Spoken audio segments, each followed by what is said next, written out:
नोरमा group, जो सोचता है वो करता है। आपके अपने सपनों का आशियाना। 4 सीटों का उपचुनाव कहीं न कहीं बिहार के लिए एक बड़ा अनबुझ पहेली की तरह नज़र आया। आपने देखा कि किस तरह से इस चुनाव में दोस्ती और दुरियाव को लेकर के चर्चाएं चलीं। आपने एक तरफ देखा कि जहां इंडिया गठबंधन बिखरने के साथ-साथ एकजुट भी नज़र आया। अंतिम समय तक आपने देख लिया कि किस तरह से मुकेश सहनी से लेकर के सारे जो घटक दल के नेता हैं उनको जुटा करके और तेजस्वी यादव ने चुनाव प्रचार किया और ये बताने की कोशिश की कि क्या कुछ चल रहा है। वहीं आपने ये भी देखा होगा कि लालू प्रसाद ने वीडियो जारी कर करके अपने उम्मीदवारों को, चाहे वो किसी भी दल के रहे हों, उनके लिए वोट मांगे और जनता को एकजुट रहने की बात कही है। खास करके अपने एमओआई समीकरण को जोड़ने की बात की गई।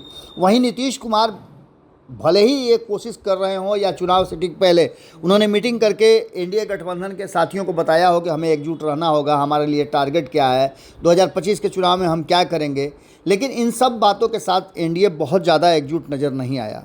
ये बातें संभावित थी कि 23 तारीख को जब परिणाम आएगा तो बिहार में राजनीतिक उथल पुथल हो सकता है और कोई बड़े बड़े फैसले हो सकते हैं।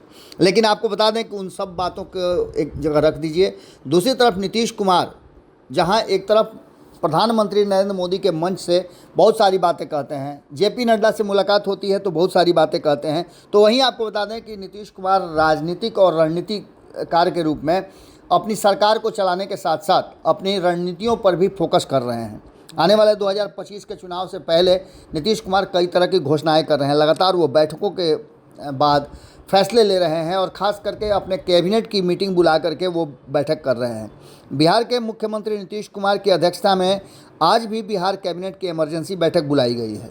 आज 14 नवंबर को 11 बजे से मुख्य सचिवालय स्थित मंत्रिमंडल कक्ष में बैठक आहूत की जाएगी। इस बैठक में कई फैसले हैं जो नीतीश कुमार को लेने हैं और नीतीश कुमार के फैसले पर सबकी नज़र टिकी हुई है। आपको याद होगा किसी तरह की कैबिनेट की बैठक हुई थी तो पिछली बार 2022 में वो अलग हुए थे और इसी तरह से कैबिनेट बैठक बीच में छोड़ करके नीतीश कुमार ने ये फैसला ले लिया था कि वो महागठबंधन नहीं, अब एनडीए के साथ जाएंगे और जा करके राज्यपाल से मिलकर के अपना इस्तीफा दे दिया था। बिहार के मुख्यमंत्री नीतीश कुमार की अध्यक्षता में आज कैबिनेट की जो बैठक होनी है वो कहीं ना कहीं पिछले बैठक के बहुत सारे मुद्दे हैं जिस पर विचार करने की है और इसके साथ साथ उपचुनाव में मतदान के बाद मंत्रियों की पहली विशेष बैठक बुलाई गई है जिसमें कई महत्वपूर्ण प्रस्तावों पर चर्चा और निर्णय लिया जाएगा। कहा यह जा रहा है कि नीतीश कुमार फीडबैक भी लेंगे, जैसा कि हम पहले भी आपको खबरों में बताए हैं। आपने भारत लाइव पे देखा भी होगा कि हमने आपको बताया था कि नीतीश कुमार ने एक इंटरनल सर्वे रिपोर्ट मंगाई है इन चारों क्षेत्रों से और किस तरह से वोटिंग का ट्रेंड है और वोट टर्नआउट हो रहा है, कौन कितना वोट ट्रांसफ़र करा पा रहा है, इन सभी बातों को लेकर के वो आंकड़े मंगा रहे थे।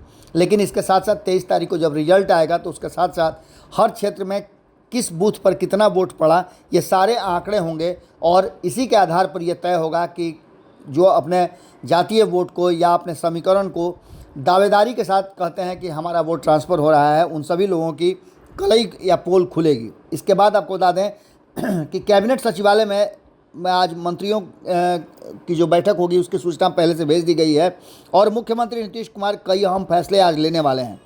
इस बात को लेकर के 22 अक्टूबर को मुख्यमंत्री नीतीश कुमार की अध्यक्षता में हुई बैठक में 25 एजेंडों पर फैसला लिया गया था। इसमें पटना के राजेंद्र नगर स्थित मोइनुल हक स्टेडियम के पुनर्निर्माण से लेकर के होमगार्ड के जवानों को कई तरह के राहत प्रस्ताव की मंजूरी दी गई थी। अब जो पिछली बैठक के एजेंडे थे उन 25 एजेंडों के बाद सब कुछ आपने देखा।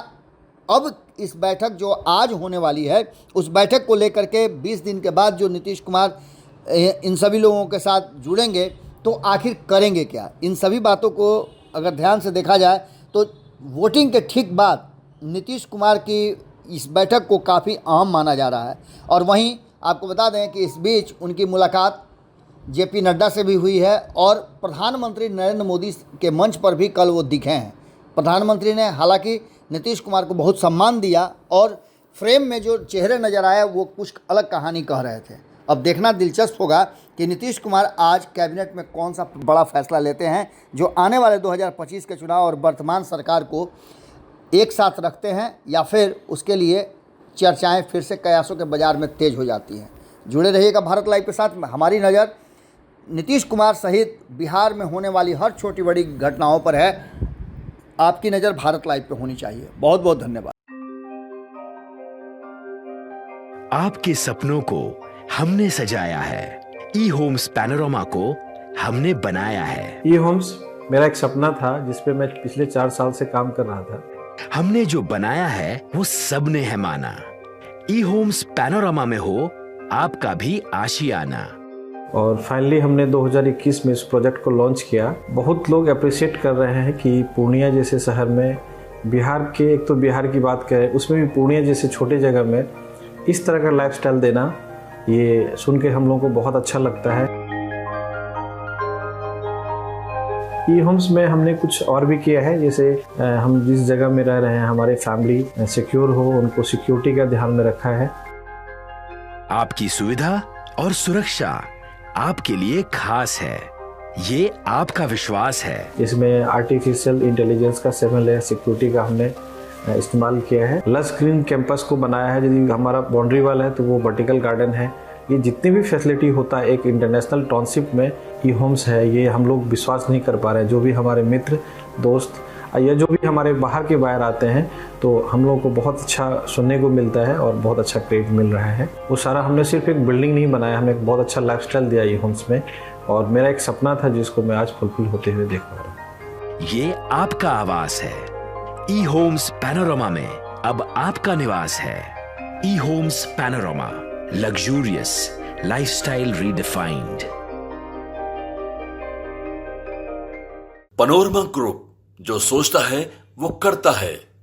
अगर ये वीडियो पसंद आई और वह बिहार के राजनीति और बिहारियत से सरोकार रखेनी तो सब्सक्राइब बटन दबा के चैनल के सब्सक्राइब कर ली। ओजे एगो घंटी बा, ओकरा बटन दबा देला से कुल सटीक और मारक खबर रुआ मुफ्त में मिल जाई। अगर रुआ पत्रकारिता के हमनी के नया प्रयोग में सहयोग कर चाहतानी तो ज्वाइन बटन दबा दी। पेटीएम नंबर नोट कर ली 9386 816 700। धन्यवाद।